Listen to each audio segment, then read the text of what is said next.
I think it's interesting. Obviously, one of the things I think maybe we're a little bit late in. So we said about defensively, we've got to tidy up on set pieces. But it's interesting because in the two camps we've done so far, it's been two different issues in set pieces. Because in the first camp, the issue was defending crosses, which we worked on a bit in the second camp in the short time, and actually that was not an issue at all from set pieces against Comoros or Tunisia from corners and from wide delivery free kicks. We were pretty comfortable. So we nailed that issue that had presented itself in June, but then a new issue cropped up was the direct free kicks, that maybe the organisation of the wall, the numbers in the wall, the numbers marking for the second chance, wasn't as tidy as it needed to be and as clear as it needed to be. So all set pieces, but actually two different issues arised in June and in September. But we need to be tighter on that, because for me, I'm a big person on set pieces. You know, if you look at my teams in the past, we score a lot of set pieces and we don't concede many. And so to have conceded a set piece in every game is something we need to do a lot better on, and we're going to be again putting a big emphasis on it in this training camp to make sure, because if we cut those 4 goals out, we probably have a lot more points than we otherwise would have, you know what I mean? And so that's a big thing. And for me, you know, it's interesting, you know, you're asking about specific player sort of profile roles. But if I were to ask everyone, we must have 25, 30 people in this room. So you talk about, you know, a number 6. If I ask everybody in this room to write down the qualities of a number 6, I think we would have 25 pieces of paper with 25 different profiles written on it, because there's lots of different number 6s. I think, you know, in Ebu Adams, I think we've got a very good guy who can play in that role. Obviously, we welcome Saidou Khan and Mamadou Badjo into this squad as well. Both of them have the potential to play in that deeper role because they can be aggressive to win the ball. But what we want is players who can play both sides of the game. You know, we don't want someone who can just tackle and do nothing else, because when you win the ball, you need to have the ability to play the passes forward, to make the runs. And it's the same. You talk about, you know, you asked a question about more defensive players on the pitch. But what does that mean? You know, because does that mean players who can protect their own penalty box? But then are they able to go and press the game? You know what I mean? You can't have, in football, you cannot have everything. You cannot be a team who don't allow space behind you and go and press high. You have to choose. Do you want to go and press high, or do you want to sit in a low block? You can't play a low block and a high block at the same time. And so for us, we make choices about how we play. I think you saw over the last 2 games how those choices can be modified, not changed, but modified, because the height of our team in terms of playing position on the field against Comoros was different than it was against Tunisia. In Tunisia, we dropped off a little bit more. We didn't go into a low block, but we probably came back 15 meters on the pitch. And so it's about having guys who can play both sides of the game, offense and defense. It's about guys who ultimately work for each other as well, because, you know, you're not going to say to a number 6, hey, you've got this 15 by 15 box, never leave it. Because sometimes he's got to leave it. He's got to go and deal with a problem or an opportunity. And when he does that, someone else needs to be intelligent enough to come in and cover that space. So, you know, for me, I like what we've got. We've got some really exciting young players who are going to come through and push some of the senior players as well. But you also got to remember, international football is not club football. If you were the coach of Real Madrid and you needed a certain type of profile in a player, you simply get your checkbook out and say, here's 100 million euros, I want to bring that player to my club. You don't get to do that in international football. You get to assess what is available to you and use what you think can come together in a good way. Okay. My name is Michael.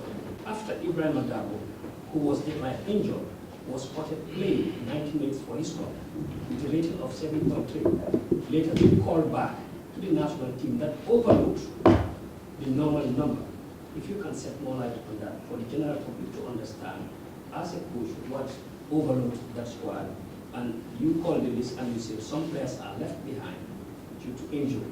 And our role and responsibility is to give the public knickknacks. Can you kindly tell us the players who are in the general company? Yeah. So, well, first of all, I think it's important for people, because your question in essence is poorly constructed, because I'm sure you know the CAF rules, that the squad size for CAF to be summoned is 25. So anything under 25 is actually underloaded. Would you agree with that? You know, so actually when when the referees come to do like their match day -1, they want to see the passports, it's 25.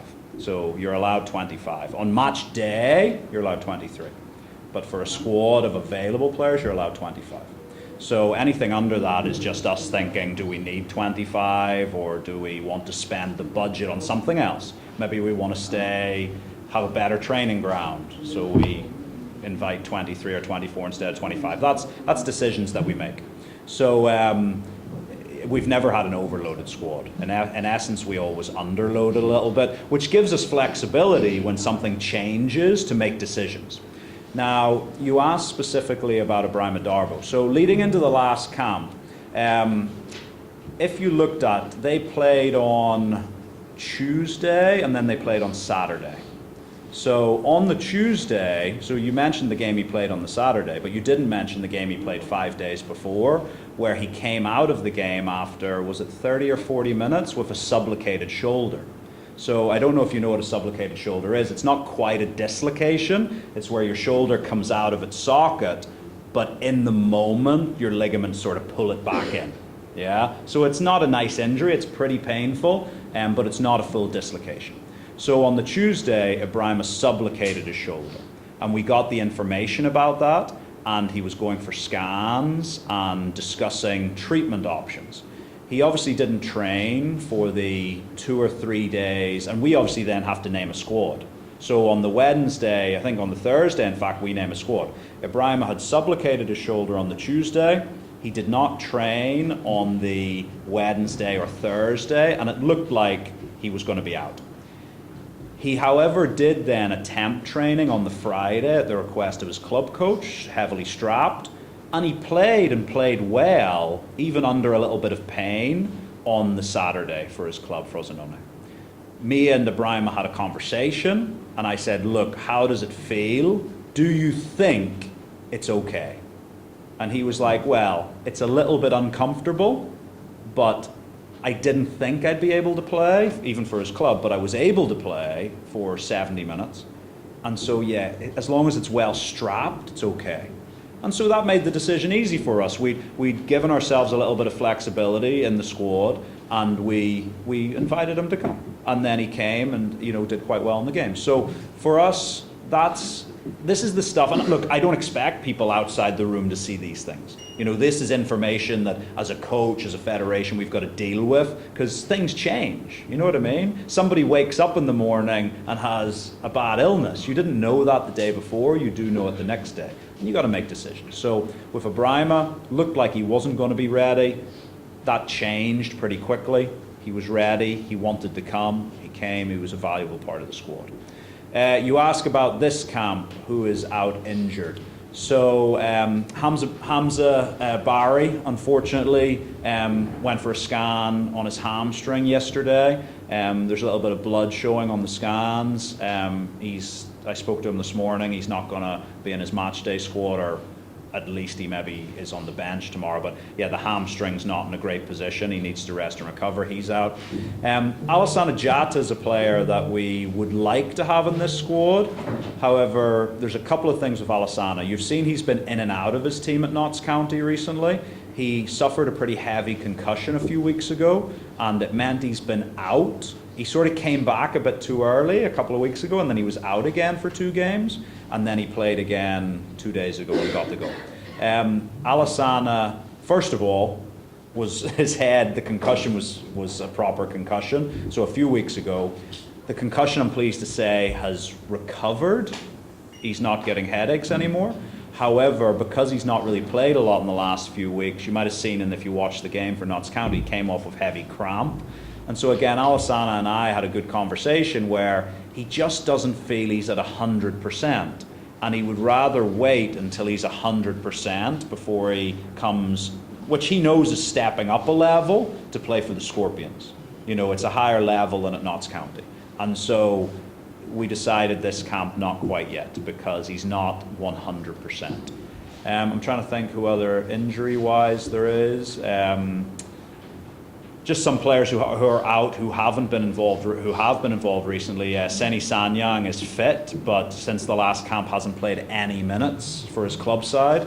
Adama Sidibe obviously has done really well for the Scorpions recently, but hasn't played a single minute due to suspension at St Johnstone. He got a red card and has been out suspended, so he's out. I'm trying to think, is there any other obvious ones that you want me to comment on? There's only a few injuries. It's more, the guys who are missing out's more about they haven't been getting the minutes we would like them to get. If time permits. First of all, I would want you to talk about the tactical approach of the game, because that would be a very good thing for the Madagascar. Probably we will be watching the press conference for it. But technically, when you look at the field, you talk about the midfield 6-4. I think that is a position that we definitely need to identify in order to find a solution to the goals that we are considering. The number of goals that we are considering recently in the past months. Going into this Madagascar game, what do you think you definitely need to do in order for you to become your battling staff to tackle that area? The number of goals that we consider, what expects that in set pieces in this game, while looking at the number of squad that you have young players, the absence of hands that you will be able to find a solution to that area. Another thing is that we're talking about like the left back role, the natural left back role. Seni has been doing fantastic work with his club. He's not part of the squad. He said that he's injured or he's not ready for the selection. Well, so you obviously didn't listen to the last answer. So Seni hasn't been in his match day squad for CSK Sofia for about 6 weeks. Which is very frustrating for us because prior to the September camp, Seni was getting really good minutes at CSK Sofia. But since, and even for us, he came in and has been, you know, the numbers he's been posting in terms of the training sessions, we've been really pleased with for a young guy. But since he's went back to his club, I think they've played 5 games since the September international window, and he hasn't even been in the match day squad. So it's not even like he's been on the subs bench. So he's fit. He just hasn't had any involvement whatsoever at CSKA, so that made the decision there.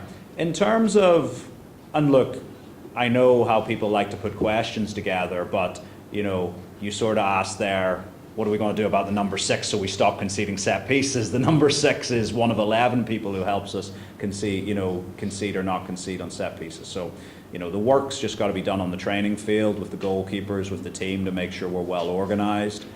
Like we said already in the press conference, actually the type of set pieces we've conceded in June and in September were very different, and so we just need to tidy it up a little bit. But ultimately the key thing for us, we need to convert our chances. You know, defensively, you know, we are creating a lot more chances than we're giving up. We just need to be more cleaner around the penalty box. If we do that, then we'll be winning a lot of football matches. So concerning about this guy, I know that he moved to PSG to Sweden, to Sweden. There is a Jura Silent who come down to play for Senegal for the upcoming World Cup. No, just the same World Cup in Liberia. But now he decided to play for Ghana. Have you been contacting him for him to change his mind to be part of the Gambia'S national? Yeah, so look, Yusuf is a young player who's got a lot of talent, and also I know the real story about the Wafu, which isn't what you've said. So, you know, obviously you're aware that he's just got his work permit over where he is, and when you're doing paperwork and stuff, you're not necessarily advised to travel, which had a bit of influence on competitions that he did or didn't participate in. But look, he's a young player who's breaking through. We are monitoring him. We've been in contact with all players who are eligible. So with Yusufa, I've been in contact with him.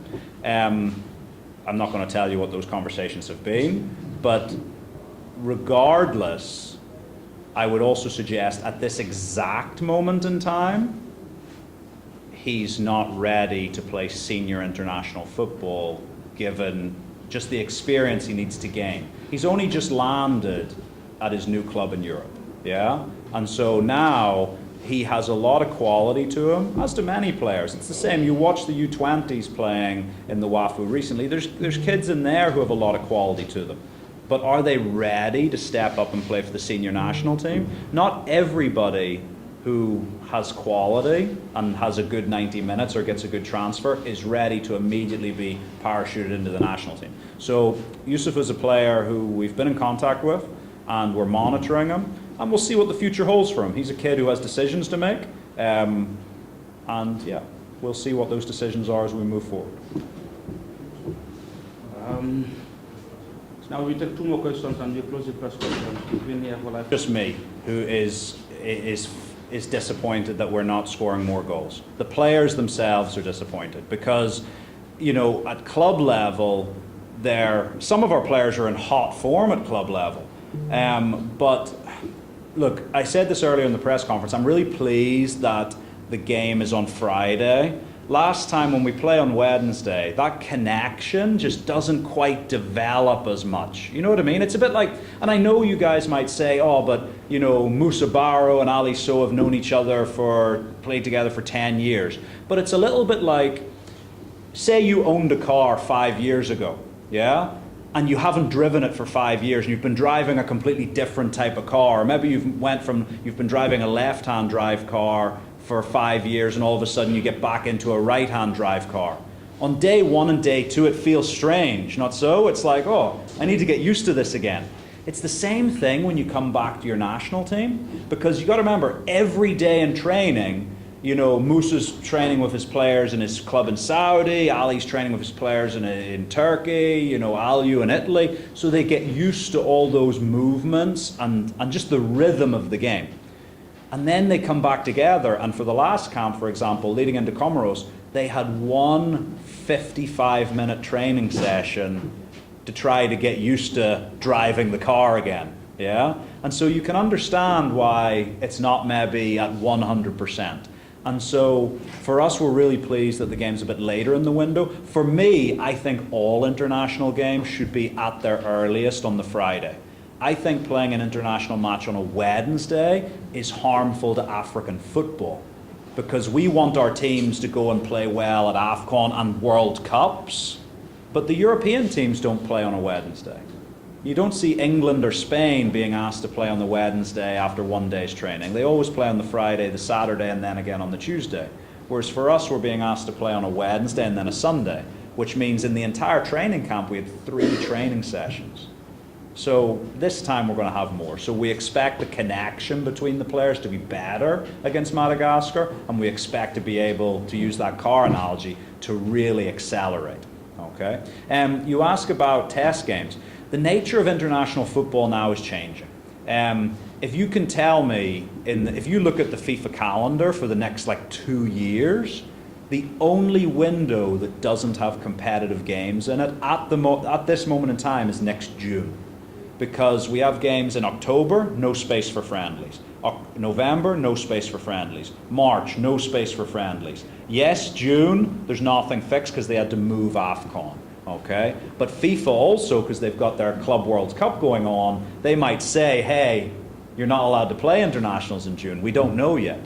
Okay? September, no space for friendlies. October, no space for friendlies. November is the playoffs. So depends if you're in the World Cup playoffs or not, if there's space for friendlies. So 10 years ago, there used to be space for friendlies. But now there's not. And you even see now that, okay, CAF don't have a Nations League yet, but what we have started seeing is the FIFA series, which you saw coming in March, where some teams go and play these little mini tournaments against, but again, they're semi-competitive. So yeah, there's not as much time for friendlies, and as a coach, that's frustrating. For a federation, that's frustrating, because trust me, we want to play the games because we want to give these players an opportunity, but the calendar suggests we just don't have the space. So we'll do it when it's possible, but again, we're tied down to the time that FIFA allow us, and it's getting smaller and smaller every year. Yes, Johan also. And that's the final question, please. As far as the table standing is concerned currently, what do you think would approach is what the Gambian people can expect from you and the Madagascar in these two important games, both home and away matches, that would create a home away from home at this point in time? Madagascar game, double game. What do you think, or what do you expect that is going to be your winning for these two very important matches? But those that are back home, fans are supporting them. What they can expect is for us to try and take another few steps forward in terms of our progress. You know, I hope, for me, inside the room, we've seen a lot of progress in the last 6 months. You know, and again, we say 6 months, but when you put down the training days on the field, it's something like 9 training sessions. So the change between what the team was before to what it is now in 9 or 10 training sessions is really quite significant. We hope people feel good about that, but regardless, we can see the positive steps the team are taking. So we want to improve the performance yet again. And if we keep improving the performances, then over the medium and long term, we believe the results will take care of themselves. We know we need to get results against Madagascar, all being well. And so, yeah, we're just looking to go take forward our performances, play even better than we have in the last 4 games, and be a bit cleaner around the penalty box to score the goals, and be a bit better defensively at set pieces. And if we do those 2 things, then I think we're going to be in a really good situation after these games. All right. I'm sorry we have to draw the press conference to an end now. We've been here for 45 minutes. It's been a very interesting chat that you have with the coach. And hopefully we continue this kind of relationships. And we all wish our national team the best. Of course, at the end of the day, we all want the national team to win, and we all want the national team to qualify for the AFCON. So, Coach, maybe I'm sorry they've missed their chances now to ask any more questions, but you may want to, say a thing or two as your closing remarks. Yeah, no, just to repeat what I said at the very beginning, guys. I really appreciate coming into these and it being a full house. It shows the interest that the Gambian public have, because if the public didn't have an interest, you guys wouldn't be here. Yeah, and ladies, sorry. So you wouldn't be here. And, I really appreciate, because that connection, I'm happy to come and spend my time and answer all your questions, maybe longer than other people do, but I just think it's important to get that message out. And so to all the supporters, I know, again, you can't be there in person to support us when we're up playing the games in Morocco. We're frustrated about that as well. We want to be back home playing at home. That'll happen whenever it happens. But support us from where you are, your good wishes and your prayers for the team, and you can be guaranteed that everyone, staff, federation, players, are going to go out and give absolutely everything to get the results that the Gambia want. Thank you. Okay? Thank you. I'm Jamba. My Jamba. I'm a coach, but the list is not done. List bi baax na lu ko na players am ñu play regularly cinq clubs yi ñoo la invite kenn amul any complaint so li leen bëgg moo tax su ooyee kenn du lay complain. So this what we expect from Gambian national team coach compared to those days. Players amul playing time ngay invite ya ñene amul club loolu gisuñ ko te game bi dafa important for mu all players yoo xam ne tamit den living naka sa den pare pour si game bi te on a players yoo xam ne tamit bu si dëppale mooy kay Souleymane Camara mu ngi play Racine Santander for the first time mu may ko chance Ablaye Cissé tamit nga ñëwoon na this time tamit genre nañ ko nag so far the selection is very fair waaw. So gisee fa Hamza Bari dama nekk nga ne Hamza Bari non Hamza mu ne affaire injury bi nag moo tax ñëwut so coach bi fa fair so moo leen ko xam ne plus tamit amee players tamit amul playing time fitness tamit mu leen lifin so daf leen drop Ibrahima Koulé tamit war na ne comme xam nga rek fii lu ok daal so moo tax so mu ne prove game so su available dina ñëw waaw ok jërëjëf